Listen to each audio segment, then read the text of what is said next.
Hello everyone, welcome back to our YouTube channel study with K tutorial. Next video में हम लोग पूरा पाषाण काल को देखे थे और आज के इस वीडियो में हम लोग मध्य पाषाण काल को देखेंगे। तो मध्य पाषाण काल को हम लोग टोटल 6 पॉइंट में देखेंगे। पॉइंट नंबर 1, मध्य पाषाण काल का अर्थ और परिचय। पॉइंट नंबर 2, समय सीमा और भौगोलिक विस्तार। पॉइंट नंबर 3, मध्य पाषाण काल की मुख्य विशेषताएं। पॉइंट नंबर 4, मानव का चरित्र चित्रण, जीवन शैली। पॉइंट नंबर 5, मुख्य पुरातात्विक स्थल। एंड देन पॉइंट नंबर 6, निष्कर्ष। पॉइंट नंबर 1 में आते हैं, मध्य पाषाण काल का अर्थ और परिचय। मध्य पाषाण काल 2 शब्दों से मिलकर बना है। मध्य यानी बीच का, और पाषाण यानी पत्थर। इसका सीधा मतलब है पत्थरों के युग का बीच का समय। ठीक है, तो मध्य पाषाण काल कितने शब्दों से मिलकर बना है? 2 शब्दों से मिलकर बना है। मध्य मतलब होता है बीच का, और पाषाण मतलब होता है पत्थर। और इसका सीधा मतलब क्या हो गया? पत्थरों के युग का बीच का समय, यानी वह समय जब इंसान पत्थरों के पुराने तरीकों को छोड़कर नए तरीकों की तरफ बढ़ रहा था। तो यह वह समय था जब मनुष्य जो थे वो पत्थरों के पुराने तरीकों को छोड़कर नए तरीकों की तरफ बढ़ रहे थे। पहले वह बड़े पत्थरों के औजार का यूज़ कर रहे थे, उसके कोई शार्प नहीं होता था। पत्थर के औजार जो बनते थे, कोई अच्छा स्ट्रक्चर नहीं होता था औजार का। अब वो लोग नए तरीकों की तरफ बढ़ रहे थे, अब वो लोग अच्छे से औजार बना रहे थे। ठीक है, नेक्स्ट पॉइंट नंबर 2 देखेंगे हम लोग, समय सीमा और भौगोलिक विस्तार। भारत में इस काल का समय लगभग 10,000 ईसा पूर्व से 4,000 ईसा पूर्व तक माना जाता है। तो भारत में इस काल का समय कब से कब तक माना जाता है? 10,000 से लेकर के 4,000 तक माना जाता है। इस काल के अवशेष पूरे भारत में मिले हैं, जैसे राजस्थान, मध्य प्रदेश, गुजरात, उत्तर प्रदेश और दक्षिण भारत में इसके कई सबूत मिले हैं। तो इस काल के अवशेष पूरे भारत में मिले हैं। राजस्थान हो गए, मध्य प्रदेश, गुजरात, उत्तर प्रदेश में हम लोगों को इस काल के साक्ष्य देखने को मिले हैं। नेक्स्ट पॉइंट नंबर 3 आते हैं, मध्य पाषाण काल की मुख्य विशेषताएं। इस काल की सबसे बड़ी पहचान बहुत छोटे पत्थरों के औजार हैं। तो मध्य पाषाण काल की सबसे बड़ी पहचान क्या है? कि इस काल में बहुत छोटे पत्थरों के औजार बनाए जाते थे, जिन्हें माइक्रोलिथिक कहा जाता है। यह आकार में 1 सेंटीमीटर से 5 सेंटीमीटर तक होते थे।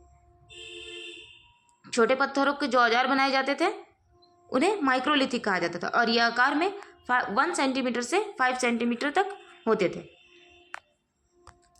अब इंसानों ने पत्थरों को लकड़ियाँ या हड्डी के हैंडल में फंसाकर तीर कमान और भाला बनाना सीख लिया था। तो अब ये लोग तीर कमान और भाला बनाना भी सीख लिए थे, मध्य पाषाण काल के लोग। इससे दूर से शिकार करना आसान हो गया था। इस काल की आखिरी दौर में इंसानों ने हाथ से मिट्टी के कच्चे बर्तन बनाना भी शुरू कर दिया था, ताकि वे चीज़ों को रख सके। तो अब ये लोग क्या बनाना सीख लिए थे?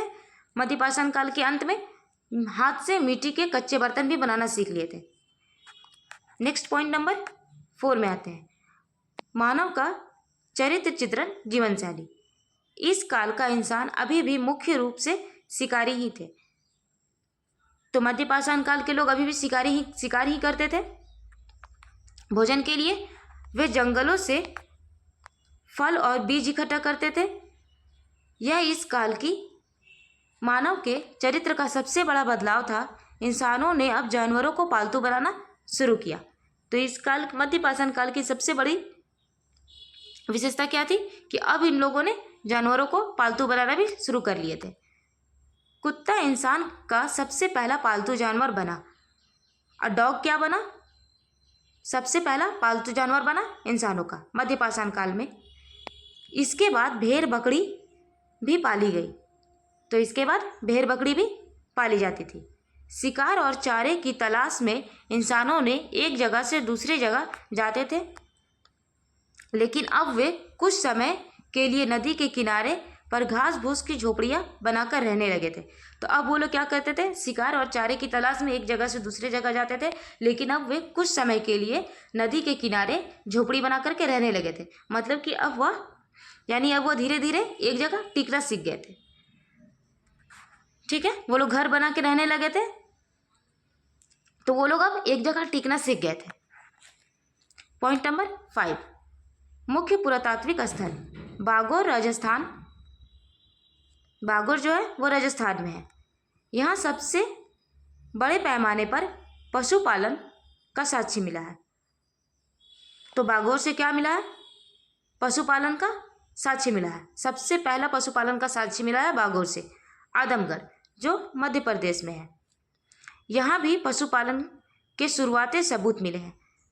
तो आदमगढ़ में क्या मिला है? आदमगढ़ में भी पशुपालन की शुरुआती सबूत मिले हैं। नेक्स्ट पॉइंट नंबर 6 में आते हैं निष्कर्ष। मध्य पाषाण काल का इंसान भले ही पूरी तरह आधुनिक नहीं हुआ था, लेकिन उसने छोटे हथियार बनाना, जानवरों को पालतू और झोपड़ी बनाना सीख लिया था। तो वो लोग पूरे तरीके से आधुनिक नहीं हुए थे, लेकिन फिर भी वो लोग छोटे छोटे औजार बनाना, जानवरों को पालतू बनाना, झोपड़ी बनाना वो लोग सीख रहे थे।